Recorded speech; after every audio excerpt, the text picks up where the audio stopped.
오직 성경 이제 세 번째 강의가 되겠습니다. 여러분들 교재 23페이지 먼저 펴시고 성경은 디모데후서 3장 16절 말씀을 잠깐 보시도록 하겠습니다. 디모데후서 3장 16절 말씀, 교재는 23페이지를 펴주시기 바랍니다. 디모데후서 3장 16절 말씀, 여러분들 잘 아시는 구절입니다. 이번 수련의 주제 구절이죠. 다 같이 읽겠습니다. 시작. 모든 성경은 하나님의 감동으로 된 것으로 교훈과 책망과 바르게 함과 의로 교육하기에 유익하니. 아멘. 이 시간은 우리가 세 번째 강좌로서 오늘 우리가 이제 결론까지 다 살펴보게 될 것입니다. 오늘 우리가 살펴보게 될 강좌의 전반적인 내용의 구조를 한번 먼저 말씀드리겠습니다. 자, 우리가 첫 번째는 뭐냐면 성경과 신조에 관해서 살펴봅니다. 예, 됐어요. 그리고 네 번째가 뭐냐면 성경의 충족성, 성경만으로 충분한가 라고 하는 이 충족성의 문제. 그리고 다섯 번째가 무엇이냐면 신약과 구약의 통일성에 관한 얘기를 이제 하고, 그리고 마지막으로 결론을 이제 들어가게 됩니다. 우리가 이 성경을 공부하면서, 성경론을 공부하면서 우리가 반드시 염두에 둬야 될 부분이 뭐냐면 신조라고 하는 부분입니다. 교리. 제가 목회를 하면서 제가 교리를 굉장히 많이 설교를 하고 교리에 대해서 굉장히 많이 강조를 하는데, 이 교리에 대한 저항감이 한국교회 안에 상당히 좀 많습니다. 많은 사람들이 이런 얘기를 많이 합니다. 교리가 성경이냐 아니지 않냐 라고 얘기합니다. 이렇게 얘기했을 때 우리는 이렇게 답변해야만 합니다. 교리는 성경이 아니다. 분명합니다. 교리는 성경이 아닙니다. 그러나 교리는 성경을 성경되게 만들어줍니다. 그것이 바로 교리입니다. 교리가 없으면 우리는 성경을 성경되게 볼 수가 없습니다. 그리고 우리는 또 하나의 질문을 하게 됩니다. 목사님, 교리 하는데요, 우리는 성경만 하면 되지 않습니까? 라고 얘기합니다. 자, 그럼 그런 사람한테 이렇게 우리는 또 질문을 던질 수 있습니다. 그럼 당신은 교리가 없이 성경을 볼 수 있습니까? 라고 질문을 던지는 겁니다. 교리가 없이 성경을 보는 사람은 없습니다. 소위 교리라고 하는 것은 성경을 보는 하나의 관점입니다. 성경을 보는 하나의 관점. 그럼 이제 그 다음에 또 다른 질문이 나오게 됩니다. 그러면 소위 개혁주의 장로교의 관점만이 절대적이라고 얘기하는 것은 독선이 아닙니까? 라고 사람들이 우리에게 공격할 수 있습니다. 그럴 때 우리는 이렇게 대답할 수 있습니다. 독선이 아니라 그것이 전통적인 노선이고 검증된 유일한 노선이다. 우리가 이 세 가지의 관점을 가지고 우리는 교리에 접근해 들어가야만 합니다. 교리라고 하는 것은 여러분, 우리가 이제 성경이라고 하는 한 권의 책을 봅니다. 동일한 성경책을 가지고서도 이단이 나오기도 합니다. 그리고 동일한 성경책을 가지고 가톨릭과 기독교의 종교 개혁이라고 하는 이런 15세기 엄청난 전쟁까지도 치렀습니다. 성경이라고 하는 한 권의 책을 가지고서 교회 안에서도 서로가 갈등하고 논쟁하고 토론하기도 합니다. 여러분, 성경만 믿으면 되는 것 아닙니까? 라고 하는 이 질문은 모순이 있다는 것을 이 자체만으로도 얼마든지 입증되어집니다. 성경이라고 하는 이 방대한 이 66권의 성경이 우리가 하나의 관점에서, 그리고 같은 성경을 읽으면서도 서로가 갈등하지 않고 신앙을 고백할 수 있으려면 우리는 이 성경을 보는 관점의 통일성은 필연적입니다. 이건 필연적이지 않을 수가 없어요. 많은 사람들이 성경을 바라보면서 저는 성경이 얘기하는 대로 봐요 라고 얘기합니다. 근데 여러분, 과연 그 사람이 성경이 얘기하는 대로 읽고 있을까요? 그리고 그 사람은 과연 나는 교리에 관계없이 그냥 성경만, 순수하게 성경만 봅니다 라고 하는 말이 과연 타당할까요? 근데 그런 사람들이 보면 대부분 알미니안이라고 하는, 그들이 알지 못한 어떤 교리적 체계를 가지고서 성경을 보고 있다는 것을 그들은 모르고 있을 뿐입니다. 사실은 그들은 어떤 특정한 자기 스스로 생각해낸 또는 창안해낸 그런 관점으로, 교리적 체계로 성경을 읽게 되어집니다. 여러분, 이 교리적 체계는요, 성경을 번역하는 데도 중요한 영향을 끼치게 됩니다. 우리가 이제 여기서도 오늘 교리에 관해서도 얘기하겠지만, 교리는요, 원래 처음에 교리가 만들어졌을 때 초대교회 당시에는 그 교리에 대한 입장에 있어서 갈등이 없었습니다. 단 하나의 교리로 성경을 바라보는 입장을 가지고 있었습니다. 그래서 하나의 입장으로 성경을 바라보기 때문에 성경을 해석하는, 그러니까 번역하는 이 문제에 있어서도 일관성 있는 번역이 가능할 수 있었어요. 성경은 아주 묘한 책입니다. 그래서 성경은요, 어떤 특정한 신학적 입장을 가지고 있으면 성경을 해석하고 번역하는 이 입장이 완전히 달라지기도 합니다. 단편은 예를 들어서 오늘 본문에 나오는 이 성경 말씀인데, 모든 성경은 하나님의 감동으로 된 것으로, 우리가 지금 보고 있는 이 본문은 헬라어는요, 사실은 헬라어 가지고 있는 이 문법적 구조상 두 가지로 번역이 가능하게 되어 있어요. 이건요, 하나는 서술적 해석법. 여러분들 교재 13페이지 각 줄을 보시면 나오는 얘기입니다. 서술적 번역이 가능하고요.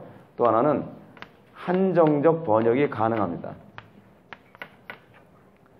서술적 번역을 채택하게 되면 그러니까 여러분들이 보는 성경이 서술적 번역인데, 모든 성경은 하나님의 감동으로 된 것으로 교훈과 책망과 의로 교육하기에 유익하니라 라고 번역이 됩니다. 그러면 여러분, 교훈과 책망과 의로 교육하기에 유익한 것은 모든 성경이죠. 특정한 어떤 성경이 아니라 특정한 어떤 구절이 아니라, 그죠? 그렇게 됩니다. 근데 한정적 번역을 하게 되면 뭐라고 됐더라? 갑자기 또 13페이지 한번 볼까요? 한정적 번역에 관해서 다시 한번 봅시다. 하나님의 감동으로 된 모든 성경이에요. 하나님의 감동으로 된 모든 성경은 교훈과 책망과 바르게 함과 의로 교육하기에 유익하니라 라고 그렇게 번역이 가능하단 말이에요. 그럼 여러분, 이렇게 한정적으로 번역하게 되면 하나님의 감동으로 된 성경은 제한적이에요. 그렇죠? 한정적이라는 거예요. 어떤 성경만 하나님의 감동으로 됐다는 거예요. 그걸 소위 실존주의적 성경관이거든요. 우리는 성경에 실존주의적, 소위 칼바르트적 성경관은 어떻죠? 성경을 읽다가 내 마음에 이것이다 라고 짚히는 부분이 있으면 그것은 하나님의 말씀이 된다. 성경 전체가 하나님의 말씀이 아니라 내 마음에 주관적으로 와닿는 것, 내 마음에 이것이다 라고 짚히는 부분만이 하나님의 말씀이 된다는 것입니다. 그래서 이런 관점에서 봤을 때 한정적으로 번역을 하는 입장을 추구하게 되는 것은 그가 가지고 있는 교리적 체계, 그가 가지고 있는 신학적 체계 때문에 그렇게 되어지는 거예요. 그러니까 여러분, 이런 딱 갈라지게 되는 이런 현상이 있을 때, 우리가 만약에 교리가 없다면, 우리가 만약에 신학적인 입장이 분명하지 않다고 한다면 우리는 혼란에 빠지지 않을까요? 그렇지 않습니까? 이런 차원에서 우리는 교리가 얼마나 중요한지를 이 부분만 보더라도 얼마든지 알 수가 있습니다. 성경을 번역하는 입장 자체가 달라져요. 그래서 성경을 볼 때 동일한 본문을 가지고서도 다르게 해석할 수 있게 되는 거죠. 자, 여러분들 교재를 한번 보시기 바랍니다. 23페이지입니다. 신구약 성경은 교회가 생겨지면서 교회 안에 자연스럽게 아무런 거부감 없이 교회 안에 받아들여졌습니다. 그리고 여러분들 세 번째 패러그래프 보시게 되면 신약의 교회는 복음이 구약의 성취임을 선언하면서 사도들의 기록이 더해졌습니다. 사도들과 사도적 인물들의 기록은 어렵지 않게 성경으로 교회에 받아들여졌습니다. 이리하여 신약과 구약이라는 성경이 존재하게 됩니다. 모든 교회들이 공적 고백에서 이 성경의 신적 권위를 깨달았고, 그래서 밑줄 믿음과 생활의 규범으로 신앙하는 것으로 받아들였습니다. 이것을 일명 뭐라냐면 교의 또는 교리라고 얘기합니다. 근데 재밌는 것이 뭐냐면 이런 교리에 대해서 또는 교리에 대해서 그리스도 교회들이 서로 의견의 차이가 있다거나 논쟁을 하지는 않았어요. 초창기 기독교는 하나의 교리만 있었습니다. 초창기 기독교는 이 하나의 교리에 대해서 어떤 이견이 존재하지 않았습니다. 지금은 굉장히 많은 교파가 생겼죠. 굉장히 많은 교리적 체계를 가지고서 논쟁을 하죠. 근데 이전에 초대교회 때서부터 교부 시대나 그런 시대에는 교리적 체계에 아무런 갈등이 없었습니다. 이 교리적 체계를 잡기 위해서 신앙 고백서라는 게 나왔어요. 그래서 최초의 신앙 고백서가 뭘까요? 사도신경입니다. 산도가 돼버렸어요. 사도신조. 가장 첫 번째 나온 것이 사도신조고, 두 번째로 나온 것이 뭐냐면, 여러분들 이제 교재에 나오게 되는데, 갑자기 뭐더라? 여러분들 26페이지를 보시게 되면, 니케아 신조, 니케아 신조. 그래서 세 번째가 아타나시우스 신조입니다.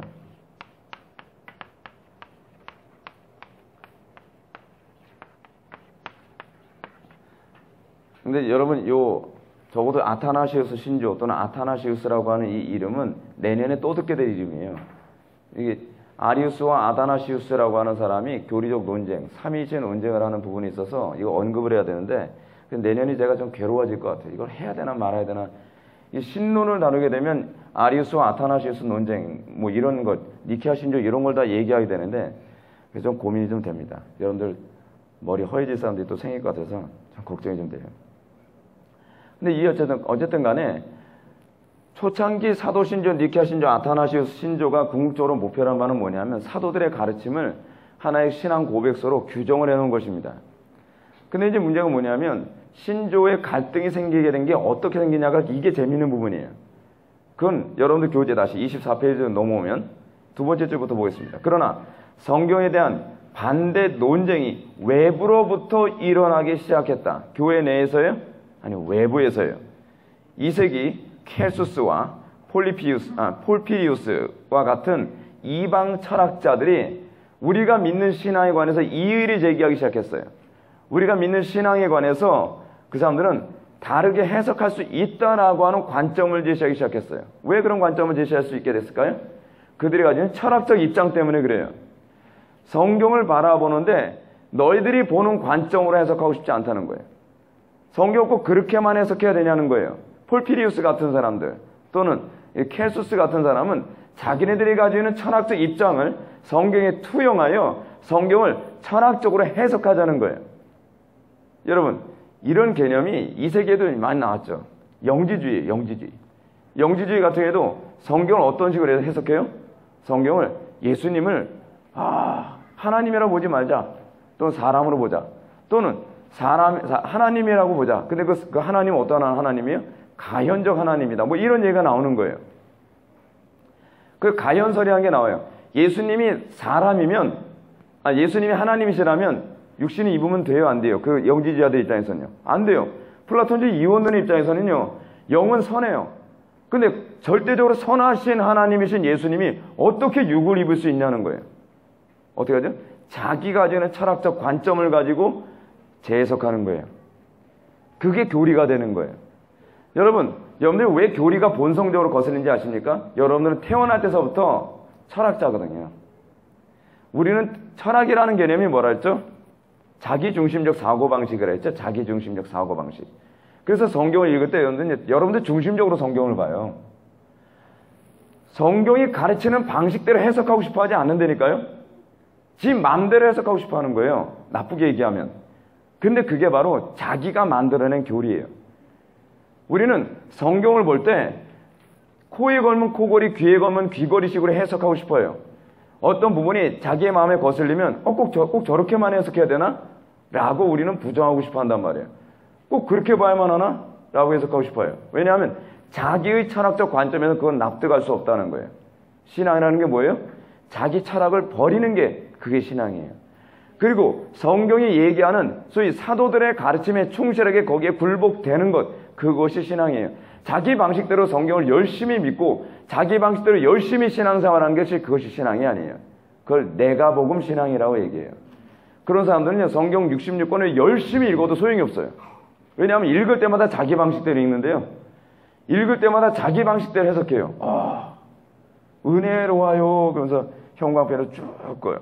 이렇게 은혜로울 수가. 빨간 펜 쭉. 너무나 은혜가 돼요. 별표 쭉. 근데 그 본문을 은혜가 된다 얘기하는데 해석하는 거 보면 성경에 얘기하는 정통적인, 그리고 교회에서 안에서 항상 동일한 해석하던 방식을 인정을 안 해요.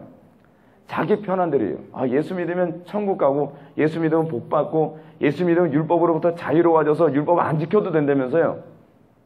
여러분, 성경 율법 안 지켜도 된다는 성경 구절이 있습니까? 신기 없는데요. 다 있는 것처럼 살아요. 없어요, 그런 성경 구절이. 또 하나 제가 말씀드릴까요? 여러분, 신약 성경에서요, 예수 믿으면 천당 가라고 하는 구절이 구체적으로 있나요? 없어요. 천당이 온다는 얘기는 있는데요. 예수 믿고 천당 간다는 구절이 이렇게 아주 선명하게 딱 나온 구절이 없어요. 근데 우리는요, 모든 성경이 다 그렇게 얘기하고 있는 것처럼 보여요. 왜 그럴까요? 이거 소위 그 옛날 고대 철학자들은 이런 식으로 얘기했죠. 뭐냐면 그 소위 선입견이라는 거예요. 자기가 가지고 있는 관점, 선입견으로 성경을 보는 거예요. 여러분, 우리가 성경을 선입견으로 보게 되면 어떤 현상이 나타나는지 아십니까? 소돔과 그 고모라성 사건에서 롯과 그의 처가 그 두 딸이 딱 나오고 나서 롯의 처가 이 소돔과 고모라성이 멸망하는 장면을 딱 쳐다볼 때 어디서 쳐다봤죠? 산 위에서 쳐다봤죠? 아니에요. 산에서 쳐다보지 않았어요. 자기가 도피하려고 하는 성 들어가는 입구에서 쳐다봤죠. 근데 우리는 그렇게 그림을 받고 그것이 우리의 선입견에만 딱 되고 나면 그 부분을 수도 없이 읽어도 우리는 롯의 처는 왜 언덕에서 거기 쳐다봤을까요? 언덕은 없어요. 그저 성경에 언덕이란 나오질 않아요. 우리가 하나의 선입견, 내가 가지고 있는 고정관념을 가지고 내가 가지고 있는 철학적 구조를 가지고 성경을 보면요, 100번을 읽어도 변하질 않아요. 100번 읽어도 깨지지가 않아요. 그러니까 사람들이 이렇게 해요. 교리 얘기하면 일종의 알러지 반응이 일어나는 거예요. 왜냐하면 인정을 쉽지 않은데 인정하도록 만들거든요. 그게 교리가 가지는 특징이에요. 근데 이제 그러면 여러분, 그러면서 바빙크는 이렇게 얘기합니다. 기독교 안에서 18세기로부터 비롯됐다. 기독교 안에서 교리적 차이가 일어나게 된 것은 언제부터 시작됐냐면 18세기. 18세기 하면 딱 떠오르는 게 무슨 주의? 이성주의 시대. 이성주의 시대가 일어나면서 교리적 체계의 차이가 일어나기 시작해요. 근데 여러분, 궁극적으로 우리 기독교 안에서 어떤 교리적 교파의 갈등이 일어나게 된 것은요, 사실 종교개혁 이후 시대에서부터 나타나게 되는 부분이거든요. 그래서 여기서 누굽니까? 알미니우스 같은 사람이 나타나면서 알미니안주의와 또 칼빈주의라는 개념을 또 갈라지고 계속 그래요. 근데 그 이후로 철학이 교회 안에 들어오죠. 여러분, 이게 제가 계속 말씀드리잖아요. 교회 안에 철학이 들어오면 그때서부터는요, 교파가 생기게 되어 있어요. 철학이란 게 뭐라고요? 자기 중심적 사고방식이라 했죠. 그래서 자기가 가지고 있는 관점에서 성경을 새롭게 해석하자라고 하는 운동이 자꾸 나와요. 요즘 교회 안에 자꾸 여러 가지 교리가 나오는 건 다 다른 게 문제가 아니라 철학의 문제예요. 철학은 다양하거든요. 다양한 철학의 교회에 들어오면 그 다양한 철학이 또 하나의 교리를 만들어요. 교리. 또 다른 철학이 교회 안에 들어와요. 그러면 또 다른 교리를 만들어요. 예를 들어서 적극적 사고방식이라고 하는 철학이 교회 안에 딱 들어오지 않습니까? 그러면 어떤 교리가 만들어지죠? 오순절 복음이 나온 거예요. 순복음 교리 같은 게. 그리고 또 어떤 교리가 들어오면 뭐예요? 신비주의라고 하는 교리가 나와요. 또 어떤 교리가 들어오면 또 뭐예요? 사회운동 하는 소위 해방신학 같은 개념으로 새로운 교리가 또 만들어져요. 근데 그게 다 철학이에요. 성경을 사용한 철학일 뿐이에요. 성경이 아니에요. 기독교가 아니란 말이에요. 그거는 성경의 용어를 차용한 철학이에요. 그래서 교회가 어떻게 돼가냐면 교회라는 간판을 걸었는데 실제로는 철학교실이에요. 철학교실. 강단에서 철학을 가르치고 있는 거예요. 근데 성도들은 눈치를 못 채죠. 왜 눈치를 못 채죠? 성경의 용어를 사용하기 때문에. 그래서 예를 들어서 성령이라고 하는 용어를 사용하면 할렐루야 그러잖아요. 성령. 근데 어떤 교회선, 특히 이제 릭 워런 같은 사람들은 성령을 뭐라고 하냐면 인격으로 보지 않고 일종의 감화력 같은 방식으로 보죠. 감화력. 칼바르트도 그래요. 성령을 믿긴 믿는데 성령에 대한 이해가 달라요. 칼바르트에 대해서 전에도 언급했던 것처럼 칼바르트가 부활을 얘기하지만 그 부활은 역사적 개념으로서의 부활이 아니라 어떤 개념이에요? 철학적 개념으로서의 부활로 설명을 해요. 그러니까 부활을 얘기하지만 또는 성령을 얘기하지만 또는 그리스도를 얘기하지만 그리스도는 뭐예요? 칼바르타 봤을 때 정반합의 합이에요. 그게 그리스도예요. 역사적 인격적 예수 그리스도에 관한 개념이 아니라 철학적 저희 변증법적 관점에서의 합의 결론이 사실은 그리스도예요. 그러니까 동일한 성경적 관점을 얘기하는 것 같은데 사실은 그 용어가 다 철학에서 나왔기 때문에 철학이 돼버리고 마는 것입니다. 실존주의 철학이 되는 거예요. 자, 이런 얘기는 이 정도만 합시다. 그러면 교리적 차이가 나타나야 되는 원인이 어디 있는가? 교회가 초창기에 사도들의 가르침이 보편화되어졌을 때 그 이후에 왜 그러면 교리가 나오게 되는가? 그게 문제예요. 여러분, 교조주의라는 게 있습니다. 교조주의. 이 교조주의가 아주 죽이는 거예요, 이게요. 교조주의는 뭐냐면 교리적 체계는 사도들의 가르침에 그 교리적 체계를 유지하는데 바빙크 하는 얘기 내가 쉽게 설명해 드리는 거예요.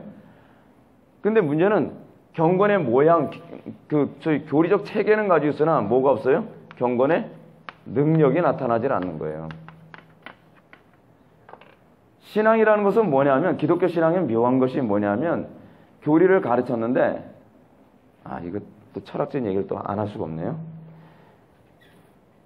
상층부가 있어요. 이 위를 교리라고 합시다. 근데 하층부는 뭐냐면 삶이거든요. 교리를 다른 말로 알미라고 합시다. understand, 이해. 성경에 대한 이해. 근데 상층부와 하층부의 통일성이 생기질 않는 거예요. 아는데 내 삶에 아무 변화가 없는 거예요. 교리를 배웠는데 그 교리가 나의 삶을 변화시키지 않고 내 가정도 변화시키지 않고 예수 믿기 전이나 믿은 후나 내 인생 파괴되는 건 똑같다고 생각하는 거예요. 그러면 사람들은 어떤 현상이 나타나냐? 교리를 의심하기 시작하죠. 그러면 저 교리적 체계가 뭔가 잘못됐나 보구나 라고 하는 의심을 하기 시작을 해요. 그러면 이 삶의 초점이 맞춰지면서 자기네들이 원하는 어떤 삶의 열매가 나타나기 위해 새로운 교리적 체계가 나타나기 시작합니다. 그거는 성경에 맞춘 것이 아니라 삶에 맞췄다는 것이 중요한 문제예요. 자기가 원하는 어떤 결과를 도출해내기 위해서 삶에 맞춤받은 맞춤형 교리가 나오기 시작을 해요. 그래서 뭐가 나와요?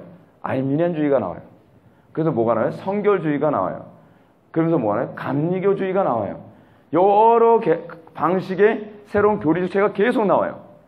성결하기 위해서 성결이 안 나오니까 거룩이 안 나오니까 삶이 변화되지 않으니까 그리고 다이나믹함이 없으니까 다이나믹함을 추구해서 뭐가 나와요? 오순절주의가 나와요. 교회가 교리를 가졌는데 왜 다이나믹하지 않지? 그런 교리가 잘못됐기 때문이야. 그럼 무엇이 문제지? 성령에 대한 인식이 달라져야 돼. 그래서 그것도 교리적 체계거든요. 좀 엉성한 체계지만 어떤 분은 그래. 그 교리적 체계라고 얘기하기엔 너무 미안한 만큼 엉성하지만 그렇게 얘기하시는 교수님도 있어요. 하여간 이유 어쨌든 교리적 체계예요. 그 교리적 체계를 가지고 다이나믹함을 도출해내는 거예요. 근데 사람은 교리적 체계의 탄탄함을 보지 않고 실제로 삶에 그 다이나믹함을 도출해냈거든요. 우와! 오순절주의를 믿으니까 귀신을 쫓아내는 거예요. 순복음교회 갔더니 막 능력이 나타나는 거예요. 안진배가 막 일어나요. 역사가 나타나는 거예요. 막 많은 사람들이 막 모여들어요. 그래! 바로 저거야! 그러면서 새로운 교리가 나오게 되는 거예요. 그래서 그 교리가 한 시대를 휩쓸죠. 자, 보시죠, 여러분들. 여기도 교재 24페이지 보시기 바랍니다. 그러면 기독교 교리가 반박을 받으면서 교리에 대한 의문을 품게 되는 이유. 여러분들 이거 오늘 이 얘기 잘 들으셔야 돼요. 그것은 바로 교회가 자신의 소명에 대하여 외면하게 될 때 나타난다. 바빙크는 말하기를 교회가 소명받은 모든 활동이란 하나님의 말씀에 대한 일이요 하나님의 말씀에 대한 헌신이다. 하나님의 말씀에 관한 헌신이란 성도들의 집회에서 그것이 설교되고 해석되며 적용될 때요. 뭐라고요? 설교되고 해석되며 적용될 때예요. 이것이 바로 교회가 소명받은 바거든요. 또 언약의 표징에서 그것이 분배되고 훈련 가운데 보존될 때예요. 여기 땅에서 세상에 대항하여 진리를 나타내고 보존하며 세우는 대들보요 기초란 말이다. 교회가 이것에 이탈했을 때 교회는 그의 소명을 잃은 것이고 그 자신의 존재를 없이 하는 것이다. 교회가 바로 이 모든 소명을 어기기 시작하자마자 일반적으로 곧장 하나님의 말씀에 대한 의미에 대해서 의견 차를 드러낸다. 성경에 담겨있는 진리는 그 자체로부터 그를 믿고 교리로 받드는 모든 이들의 입장인 고백을 이끈다. 고백은 모든 신자들의 의무요 그들 자신의 마음의 명령이다 라고 얘기합니다. 여러분, 그래서요, 두 줄 더 밑으로 내려가면 올바른 신앙은 올바른 신앙 고백으로 이끌리는 것이다 라고 이제 얘기를 하고 있습니다. 여러분, 이제 중요한 얘기를 하나 얘기합시다. 우리는 자꾸 이렇게 얘기합니다. 교리는 사람들이 만들어낸 것이다 라고 얘기해요. 근데 그거는요, 교리를 몰라서 하는 소리입니다. 교리는, 그러니까 여러분들이 교리를 중심으로 해서 교리를 기초로 해서 여러분들 설득해서 그 교리화 시킨 사람들이 아니에요. 여러분은요, 교리가 먼저 나왔고 예수를 믿고 나니까 그 교리에 내가 동의가 돼서 모여지는 거예요. 먼저가 뭐라고요? 교리가 먼저 탄생해요. 그리고 이 교리에 부합하여 여러분들은 모여드는 거예요. 다시 한번 여러분들 교재를 볼까요? 밑에서 5번째죠. 맨 우측 부분. 이러한 바빙크의 주장은 하나의 신앙 고백을 중심으로 신자가 모임을 가져야 한다는 개념이 아니라 올바른 신앙은 올바른 신앙 고백으로 끌리게 되는 거예요. 아시겠습니까? 올바른 신앙 고백을 가르쳤는데 난 그 교리에 안 끌리면 그 사람은 그 신앙을 안 가지고 있는 거예요. 우리가 이 부분을 많이 오해하고 있는 거예요. 그래서 신조는 과학적인 탐구와 반성의 체계 안에 사람들을 모으는 수단이 아닙니다. 바꿔서 얘기하면 교리를 가르치는 것, 신조를 가르치는 것은 교회 성장의 수단이 아니에요. 하나님께 대한 참된 신앙을 가진 사람들이 동일하게 고유하는 신앙 체계를 교리라는 방식으로 규정해 놓은 거예요. 교리라는 체계가 있을 때 우리가 내가 믿는 신앙이 옳구나라고 하는 것을 교리적 체계 안에서 검증이 되어지는 거예요. 그렇게 믿는 사람들이 모임으로써 어떻게 해요? 하나의 공동체를 형성하는 거예요. 사람을 모으기 위해 교리가 존재하는 것이 아니라 그 신앙 고백을 통해서 사람들이 모여들기 시작하는 거예요. 교리에 대한 이런 오해를 바빙크는 다음과 같은 말로 설명합니다.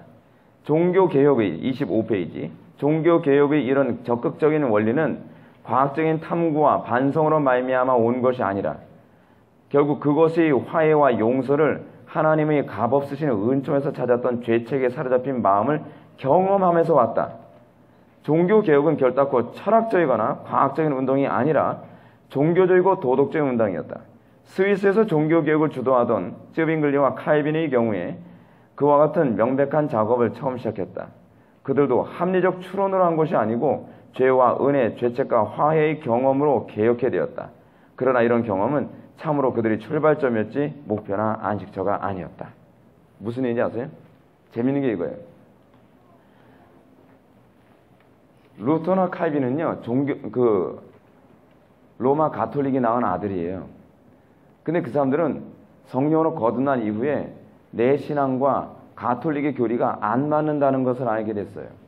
내 영혼이 그것에 대해서 흡족하지 않다는 걸 알기 시작했어요. 그래서 마틴 루터가 고민을 합니다. 그리고 칼빈이 고민을 합니다. 내가 문제인가? 교회가 문제인가? 그래서 마틴 루터는 고해 성사도 해보고 그리고 고행도 해보고 여러 가지 방법으로 로마 가톨릭 교리적 체계에 자기 자신을 적응시켜 보려고 애를 썼습니다. 근데 마틴 루터는 적응할 수가 없었어요. 그러고 난 다음에 그가 발견된 것은 구원은 오직 은혜로만 된다는 걸 알게 됐습니다. 그리고 난 다음에 루터와 칼빈이 내 신앙의 정통성을 어디서 찾기 시작하냐면 교부들의 책에서 찾기 시작합니다. 신기하죠? 마치 그러니까 부모를 찾아서 길을 떠나는 어떤 고아와 같이요. 마치 그것이 루터와 칼빈의 모습이고 그것이 우리의 모습입니다. 교리 때문에 여러분들 신앙이 생긴 게 아니에요. 아시겠습니까? 여러분들 신앙 때문에 그 교리가 옳다는 걸 알게 된 거예요. 여러분들은 내가 이건 아닌 것 같은데 이건 아닌 것 같은데 라고 하는 가운데에 칼빈, 루터 같은 사람들, 종교개혁자들, 그리고 어거스틴, 뭐 그렇지 않으면 교회에서 나오는 수많은 터툴리안 같은 무슨 교부들, 그런 사람들의 글을 보면서 그래, 내 신앙을 이 사람이 바로 대언해주고 있고 나와 동일한 신앙을 가졌던 사람들이 이 사람들이었어 라고 알게 돼요. 그 사람들이 교리라는 체계로 자기의 신앙을 표현을 했어요. 그러면서 우리가 그 사람들의 교리적 체계를 보면서 우리는 뭘 발견하냐면 내가 체험한 것을 이 사람들이 교리로 설명하고 있다는 것을 발견하게 되는 거예요. 칼빈은 여기서 얘기하는 것처럼 과학적 연구의 결과로 이 교리적 체계를 만든 것이 아니라 추론의 결과로 교리적 체계를 만들었다 사람들이 자꾸 착각하는데 그게 아니라 내가 믿는 믿음의 정통성을 우리의 신화의 선배들이 이미 동일하게 얘기하고 있다는 걸 그냥 찾아낸 것뿐이에요. 칼빈의 기독교 강연을 보면요, 칼빈 말은 별로 없습니다. 칼빈의 기독교 강연을 보면 주로 교부들의 글로 도배를 했어요. 가장 많은 그 글들이 어거스틴의 글이에요. 그래서 칼빈은 자기가 이것을, 소위 예정론도 내가 주장한, 내가 발견한 또는 내가 도출해낸 어떤 결론이 아니라 초대교회 때서부터 계속적으로 고백했던 것이 바로 이거다라고 하는 것을 어거스틴의 글로써 또는 그 누구죠? 버나드 같은 사람들의 글을 통해서 입증하고 있는 것 뿐이에요. 그게 우리의 신앙이에요. 어떤 사람이 이렇게 얘기합니다. 남들이 발견하지 못한 새로운 신앙을 하다 하면서 나한테 다 와! 그럼 그게 뭐가 돼요? 그게 이제 교주가 되는 거예요. 교주. 우리는 역사로 돌아가는 거예요. 옛적 길로 돌아가는 거예요. 우리의 신화의 선배들이 걸어갔던 길을 다시 같이 걸어가는 것이지 그들과 다른 새로운 길이 있는 것처럼 말하는 사람들 조심하십시오. 그 사람 교주일 가능성이 많습니다. 그래서 여러분들 각주 53번을 보면 이제 칼빈이 이제 경험이라는 표현을 사용했는데 경험하면 이렇게 자꾸 경험주의를 떠올려가지고 알러지 반응을 일으키는 사람도 있어요. 53번 각주를 보면 여기서 그들에게 경험이 그들이 출발점이었다는 말은 그들이 경험을 절대시한 사람들이 아니라 성경에서 그 경험의 정당성을 검증한 사람들이라는 말이다. 메이첸 박사도 말하기를 기독교적 체험은 마땅한 사건에 근거한다고 했는데 그 마땅한 사건이란 바로 성경의 사건과 서술을 말하는 것이다. 우리의 체험이 성경에서 검증이 되어야 돼요. 그리고 성경이 우리의 체험을 설명해 줘야 돼요. 그 안에서 우리는 우리의 체험에 대해서 확신을 얻게 되고 안식하게 돼요. 신조의 기능 보시겠습니다. 신조의 기능. 바빙크는 말하기를 신조의 기능이란 성경을 뒤로 밀어내기 위한 것이 아니라 그것을 보존하고 그것의 개인적인 자유분방한 사용에 대한 보호에 있다. 신조는 양심의 자유를 회방하기는커녕 약하고 굳세지 못한 영혼들이 유혹을 꾀하는 여러 이단 영들을 대항하여 양심의 자유를 지지한다. 또한 지식의 발달을 방해하는 것이 아니라 오히려 이를 바른 궤도로 인도하고 그들 자체는 모든 세대에 걸쳐 부조리 할지라도 신앙의 유일한 규범인 성경에 비교하여 수정되어야 한다고 했다. 다시 말해서 이번 밑줄 칩시오. 신조의 기능은 성경을 무시하기 위한 체계가 아니라 도리어 성경을 성경되게 만드는 체계라고 말할 수 있다. 신조를 모르면 여러분들이 신앙 고백이 없다면 또는 여러분들이 교리가 없다면 여러분들은 성경을요 어떻게 만들 수 있는지 아세요? 점치는 도구로 사용할 수 있어요. 성경이 되게 만들지 않아요. 오늘날 성경 가지고 장난질하는 사람들 굉장히 많이 있죠. 성경 가지고서 교인들을 농락하는 사람들 많이 있죠. 특히 이단 같은 경우는요. 성경 가지고 여러분 JMS 같은 정명석 같은 사람도 성경을 사용해서 음란한 분위기를 다 만들어요. 성경 가지고서 사기치는 사람들도 많이 있어요. 성경 때문에 자살하는 사람도 있어요. 왜 그렇죠? 그러니까 사람들이 자꾸 성경의 권위가 떨어지는 건 아닙니까? 성경을 성경되게 볼 수 있는 체계를 갖추지 않았기 때문에 그래요. 교리는 성경을 성경되게 볼 수 있도록 만드는 거예요. 그리고 교리가 있을 때 비로소 저게 이단인지 정통인지를 구분할 수 있어요. 바꿔서 얘기한다면 우리가 어떤 사람이 새로운 얘기를 했을 때 그것을 성경을 성경되게 해석하는 것인지 아닌지를 뭐로 알 수 있죠? 그건 교리가 얘기해줘요. 교리를 모르면 우리는요 저 사람이 자기 방식대로 해석한 건지 그렇지 않으면 성경대로 해석한 건지를 구분할 수가 없어요. 그래서 교리를 배워야 돼요. 그래서 좀 더 읽어볼까요? 왜냐하면 신조의 중요한 역할은 성경을, 이 부분도 밑줄 치십시오. 신조의 중요한 역할은 성경을 이방 종교의 체계를 가진 사람들이 자신의 방식으로 성경을 해석하지 못하도록 하는 역할을 하기 때문이다. 그래서 오늘날 교리가 대우를 못 받는 거예요.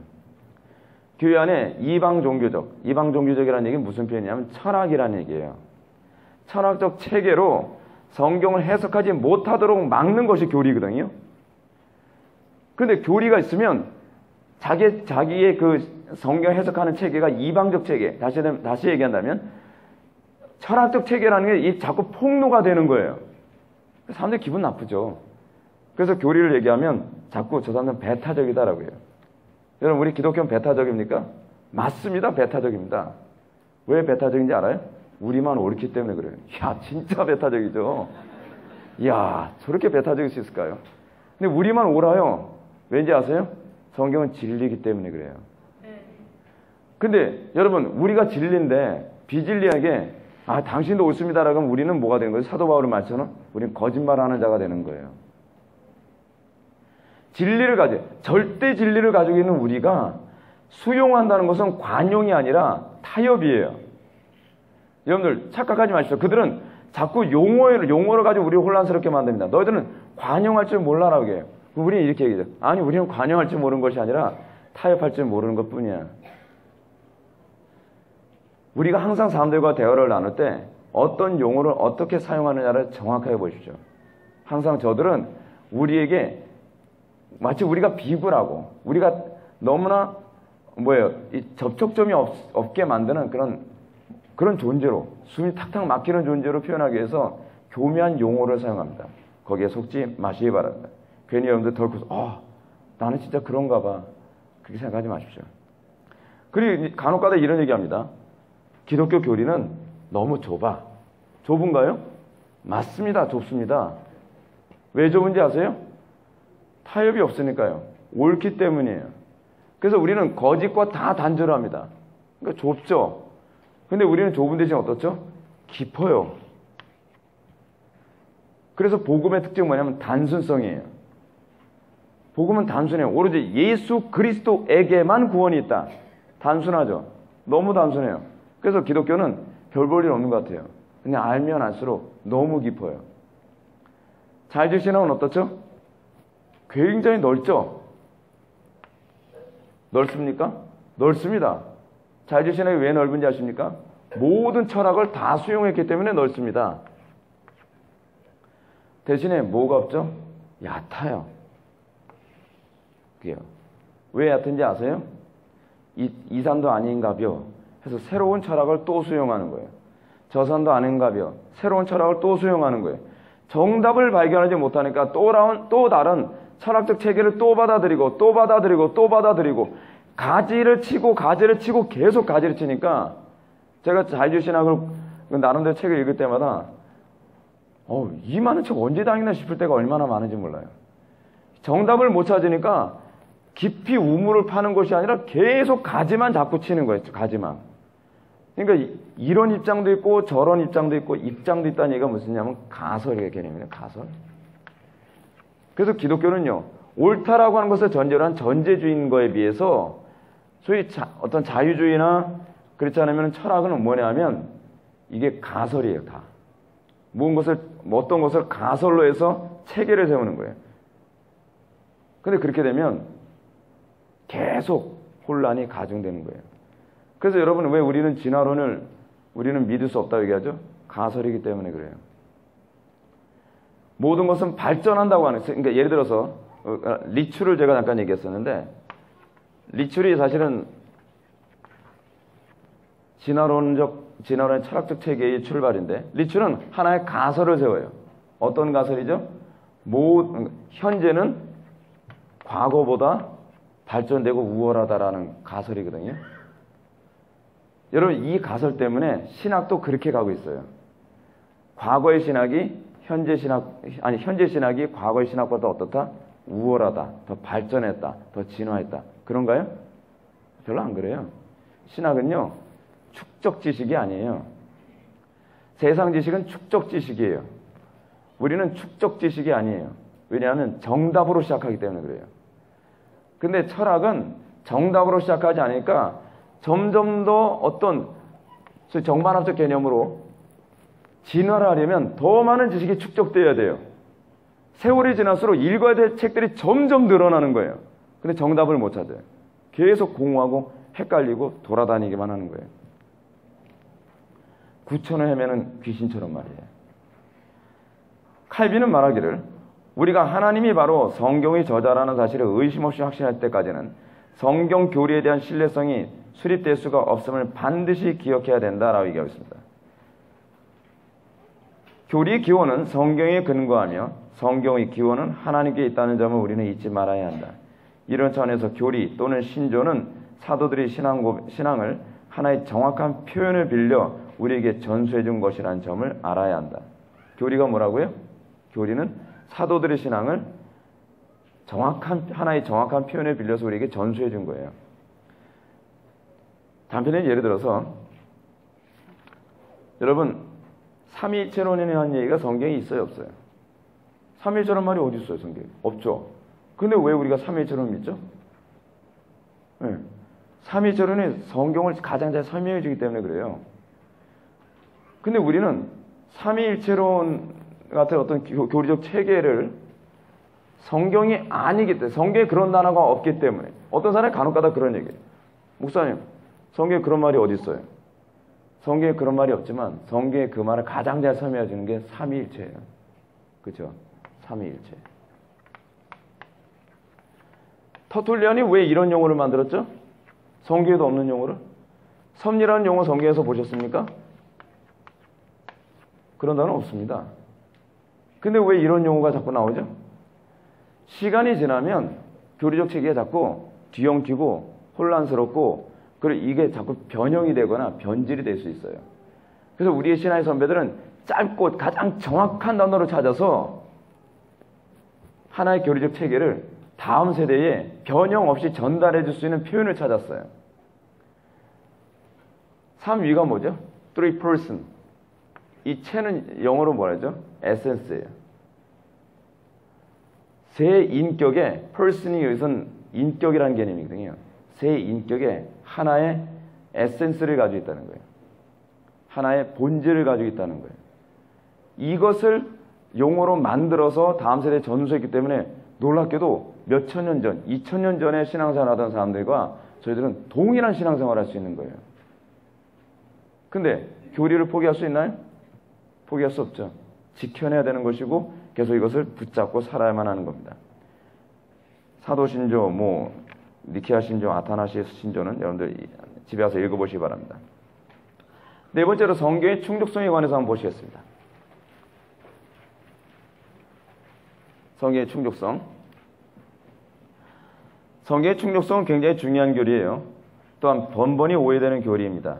사실은 우리가 성경의 충족성 얘기할 때 같이 다뤄야 될 부분이 뭐냐면 성경의 명료성이라든지 성경의 필요성 같은 걸 다 다뤄야 되는데 시간이 없어 이걸 다 다룰 수가 없어요. 근데 이 성경의 충족성이라는 부분을 알게 되면 로마 가톨릭의 전통을 우리가 왜 수용할 수 없는가? 우리가 왜 교황주의를 우리가 수용할 수 없는가?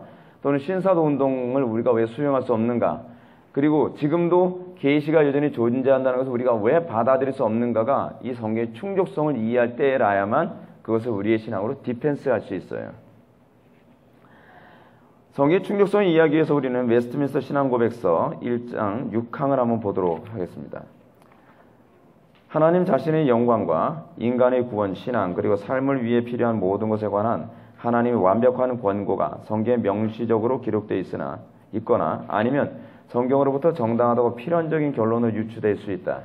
따라서 결코 성령의 새로운 계시나 인간의 전통에 의해 어느 때에도 어떤 것이 첨가되어서는 안 된다. 그럼에도 불구하고 우리는 성령의 내적 조명이 말씀 안에 계시된 그와 같은 것들이 구원에 이르는 이해에 필수적이며 또한 사람의 행위와 사회의 공통적인 하나님의 예배와 교회의 운영 문제에서 항상 준수되어야 하는 말씀의 보편적 규범에 따라 자연의 빛과 그리스도인의 분별력에 의해 정해야 하는 특수한 상황에도 있다는 점을 인정해야 한다. 한 문장 너무 길죠? 네. 그래서 여러분들한테 이거를 좀 다 이렇게 띄어서 제가 이제 설명해 드릴 거예요. 여러분들 못 알아도 이렇게 뻔해서 그냥 쭉 읽었어요. 첫 번째는 뭐냐면 하나님 자신의 영광과 인간의 구원, 신앙, 그리고 삶을 위해 필요한 모든 것에 관한 하나님의 완벽한 권고. 웨스트민스터 신앙고백서에서 성경의 충족성을 얘기하는데 이 부분부터 우리 살펴봅니다. 성경의 충족이 하나님 자신의 영광과 인간의 구원, 신앙, 그리고 삶을 위해 완벽하다고 가르치는 것입니다. 삶과 신앙의 기준으로 부족함이 없다는 말이에요. 여러분들이 신앙생활하는 데 있어서 성경 하나면 충분합니다. 자, 그런데 이 충족성에 있어서 충족성이 얘기하는 것은 우리 종교 생활에만 충족성을 준다는 게 아니에요. 성경의 충족성은요, 놀랍게도 여러분들 교재 보시게 되면 정치, 경제, 사회, 문화, 철학, 윤리 영역까지도 충족성을 제공합니다. 정치를 어떤 식으로 해야만 합니까? 성경은 그 부분에 대해서 해답을 줍니다. 종교적인 영역에서만 해답을 주는 게 아니에요. 목사님, 자녀들을 어떻게 양육해야 되죠? 그거는 뭐 심리학적으로나 그 교육학을 배워야 되는 거 아닌가요? 아니요, 그것도 성경이 다 충족해 줍니다. 목사님, 결혼 생활은 어떻게 해야 되죠? 성경이 다 충족해 줍니다. 목사님, 친구 관계는요? 성경이 다 충족해 줍니다. 직장 생활은요? 성경이 다 충족해 줍니다. 그러면 경제 생활은요? 자본주의가 옳습니까? 아니면은 사회주의가 옳습니까? 그 부분에 대해서도 성경은 다 충족시켜 줍니다. 다 설명해 주고 그 원리적으로 우리에게 다 제시해 줍니다. 프란시스 셰이퍼가 얘기했던 것처럼 하나님은 종교적인 영역만 창조하신 분이 아니라 이 땅의 모든 것을 창조하신 분이시기 때문에 이 땅의 모든 영역에 성경 우리들에게 해석할 수 있는 근거를 성경으로 제시해 줍니다. 두 번째로 성경에 명시적으로 기록되어 있거나 아니면 성경으로부터 정당하고 필연적인 결론으로 유추될 수 있다. 여러분, 성경은요, 어떤 특정한 얘기에 관해서 명확하게 우리들에게 얘기해 주십니다. 예를 들어서 살인하지 말라, 간음하지 말라, 도둑질하지 말라, 어떤 특정한 이것이 옳음과 그름을 선명하게 얘기해 줘요. 근데 성경은 그렇게만 얘기하지 않습니다. 성경이요, 여러분, 우리는 유추적으로 성경 해석하는 것의 중요성이 여기 있어요. 성경이 인터넷 음란 사이트 들어가지 말라 있습니까? 마약하지 말라 있습니까? 그렇지 않으면 게임하지 말라, 컴퓨터 게임하지 말라 있습니까? 없어요. 전혀 가끔가다 사람들이 목사님, 삼위일체론의 성경 어디 나와요? 삼위일체론 단어가 어디 있어요? 그러면 저는 이렇게 얘기하고 싶어요. 그럼 성경에 마약하지 말란 말 어디 있어요? 없죠. 근데 왜 마약을 안 하시죠? 성경에 어디 마약이라는 단어 있나요? 없어요. 근데 왜 마약 안 해서 하세요? 성경에 없잖아요. 그 유추적 지식에 관한 얘기거든요. 성경은 우리에게 원리적으로 모든 것을 다 유추하여 우리에게 적용할 수 있도록 하셨어요. 근데 그 유추하여 적용하도록 하시는 분이 누구시냐면 성령님이세요. 성령님이 아니면 그 유추적 지식을 조합해내지 못해요, 우리가요. 그래서 삼위일체론, 명확한 표현이 아니지만 우리는 얼마든지 유추해서 결론을 낼 수 있습니다. 그러나 오류는 있다 없다? 없습니다. 또 하나, 여러분, 그리스도의 두 본성 1인격 성경에 나오나요? 안 나오죠. 근데 우리 종교개혁자, 우리 그 신화의 선배들, 교부들은 이 문제 아주 코피 터지게 싸웠어요. 우리가 내년에 이제 배우게 될 부분이에요. 이 부분을 신화의 선배들이 하도 이단과 싸우면서 더 이상 이 부분에 대해서 문제시되지 않도록 하기 위해 이렇게 용어를 정리해놨어요. 제가 우리 홈페이지에다 용어 정리 계속 하잖아요. 요즘엔 제가 수련회 앞두고 있어서 시간이 없어서 못했지만 용어를 정리해놓고 나면 이 부분에 대한 혼란이 없어져요. 그걸 싹 가신단 말이에요. 우리 신화의 선배들께서 용어 정리의 달인들이었어요. 두 본성의 1인격. 그렇게 해서 예수님은 어떤 분이에요? 완전한 인간이면서 완전한 하나님이시되 그분은 그 인격적으로 갈등이 없어요. 그러니까 이중인격이 아니라는 거예요. 본성이 둘이기 때문에 인격이 둘이면 뭐가 돼요? 이중인격이 되는 거예요. 근데 예수님은 두 본성에 하나의 인격을 가지기 때문에 그분은 인격적 혼란이 없으신 분이에요. 그런 부분들. 또 예를 들어 성경 어디에 돼요? 인간 복제하란 말 없죠? 인간 복제하란 말 어디 있어요? 복제해도 되나요? 지금요, 이 성경을 유추적으로 적용하고 해석하는 문제가 얼마나 심각하고 어려운 문제인지 몰라요. 여러분, 성경에 장기 이식하라는 이식하지 말라 하라는 말이 있나요, 없나요? 없어요. 이게 지금요, 생명윤리학과 관련해서 신학계에서 굉장히 심각한 문제예요. 또 하나, 이제 저 인간의 영혼 불멸설 쪽에 이제 사람들이 막 가기 위해서요, 사람 몸은 자꾸 늙잖아요. 늙으니까 뇌만 보존해가지고 몸뚱아리만 갈아치우는 기술을 또 만들겠다는 거예요. 터미네이터 같은 몸뚱아리 만들어서 뇌만 그 사람의 뇌를 이쪽에 이식해 놓는 거예요. 그러면 편하겠죠. 예를 들어서 소화가 잘 안 돼요. 그럼 부속품만 갈아 끼우면 되는 거예요. 네. 교통사고로 팔 하나 다쳤어요. 그럼 부속품 하나 딱 갈아 끼우면 돼요. 그럼 다시. 여러분, 성경에 하지 말란 말 있나요, 없나요? 죄인가요, 아닌가요? 성경이 없으면 무조건 해도 되는 거 아닙니까? 아니에요. 유추적으로 해석을 해야 돼요. 세 번째, 어느 때에도 어떤 것이 첨가되어서는 안 된다. 이 가르침은 성경 밖에서 정보를 구하는 것을 금한다는 얘기가 아닙니다. 오히려 이 구절은 우리가 단지 성경에서만 발견할 수 있는 말씀에 덧붙여 어떤 신적인 말씀도 결코 필요하지 않다는 얘기예요. 그래서 우리는 성경 해석할 때 고고학도 우리는 공부하고요. 성경 배경학도 우리는 공부합니다. 설교를 할 때 성경이 가지고 있는 특징 중에 하나는 뭐죠? 단축성이. 모든 걸 다 요약을 해버렸어요. 얼마나 요약의 달인이에요. 이야, 그분들 레포트 쓰면 기가 막힐 것 같아요. 여러분 거의 1000년 살았어도요, 그가 몇 년 살고 죽었다라고 딱 요약해버려요. 기가 막혀요. 이야. 여러분, 그리고 요약을 얼마나 잘하는지, 그거 누구죠? 하나님과 일평생 동행했던 사람? 예? 에녹을 얘기하면서, 에녹은 뭐, 몇 년 동안 몇백 년 동안 하나님과 동행하며 살다가 죽었다라고 딱 요약해버려요. 요약의 달인이에요. 몇백 년 살아도 소용없어요. 그냥 두 줄이면 끝나요, 그냥. 근데 어떤 특정한 부분에서는 장황하게 설명을 해요. 근데 우린 때로는 설교자들의 그 어려운 부분이 뭐냐면, 저는 이제 제가 누가복음 강의를 이제 초반부 할 때, 또는 제가 창세기 강의를 할 때, 창세기 강의에 족보가 나오거든요. 그러니까 우리 지체들이 하세요. 족보는 설교 못 하실 거다. 건너뛸 거다. 족보 설교할 때 얼마나 힘든지 아세요? 족보에는 이름만 나오거든요. 누가 누굴 낳았대요. 근데 누가 누굴 낳았다라고 하는 말과 관련해서 모든 정보를 다 수집해야 되는 거예요. 이 본문을 통해서 뭘 얘기하려고 하는지 찾아야 되니까요. 쓸데없이 기록된 게 아니거든요. 그거 가지고서 1시간을 설교하는 거예요. 근데 그것이 성경의 충족성에 전혀 위배되지 않는다는 거예요. 네 번째, 성령이 새로운 계시나 인간의 전통에 의해라고 하는 부분이 나오죠. 오늘날 은사주의나 신사도운동가들 그리고 로마 가톨릭 교회는 성경 이외에 또 다른 하나님의 말씀이 주어진다고 그 사람들은 생각합니다. 천주교는 성경 말씀과 전통을 동일선상에 놓습니다. 거기다 동일선상에 또 놓은 게 있죠. 교황의 말은 무효하다라고 거기다 또 하나 집어넣습니다. 또 하나 집어넣은 게 있죠. 파티마 예언같이 어떤 성인은 우리가 생각하는 성인이 아니라 자기네들이 만든 성인이에요. 그 성인이 환상을 보고 예언했으면 그것도 성경과 동일한 라인으로 보는 거예요. 계시가 연속성이 있다고, 아직까지 존재한다고 그런 보는 식이죠. 우리는 그걸 인정한다, 인정하지 않는다? 인정하지 않는다. 지금 현재 우리에게 주어진 66권만으로도 충족된다. 얘기하는 거죠. 이런 차원에서 신사도 운동가들, 자기네들이 사도래요. 사도.